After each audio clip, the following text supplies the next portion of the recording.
Hello guys, welcome back to our YouTube channel. ഇന്ന് Nenmara pet പാർക്കിലേക്ക് പോയാലോ? നമ്മളൊരു ഉച്ച സമയത്തിലാണ് കേട്ടോ വീട്ടിൽ നിന്ന് ഇറങ്ങിയത്. ഈ വീഡിയോ എടുത്തിട്ട് 2 വീക്സ് കഴിഞ്ഞു കേട്ടോ. പക്ഷേ പോസ്റ്റ് ചെയ്യാൻ ഇപ്പോഴാണ് സമയം കിട്ടിയത്. വെക്കേഷൻ ടൈം ആയതുകൊണ്ട് ക്രൗഡ് ഉണ്ടായിരുന്നു കേട്ടോ. ഇതൊക്കെയാണ് ഇവിടെയുള്ള ആനിമൽസ്. വലിയ ആമയും സ്പാൻ, വെറൈറ്റീസ് ഓഫ് ഡക്സും വേൾഡ് സ്മോളസ്റ്റ് കവാട്ടോ അത്.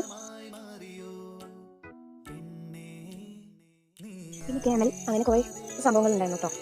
കുട്ടികളെ കൊണ്ട് പോകാൻ പറ്റിയ സ്ഥലം തന്നെയാണ് കേട്ടോ. അവിടെ തന്നെ ഒരു ചെറിയൊരു പാർക്കിന്റെ സെറ്റപ്പും കൂടി ഉണ്ട് കേട്ടോ.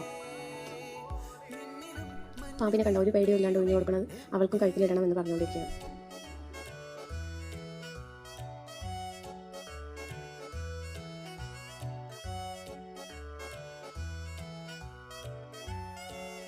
ഇവിടെ അവർ തന്നെ സീഡ്സ് വെച്ച് ബേർഡ്സിനെ ഫീഡ് ചെയ്യാം. ഇന്നത്തെ വീഡിയോ ഇത്രയേ ഉള്ളൂ. Okay bye, see you soon with the next video.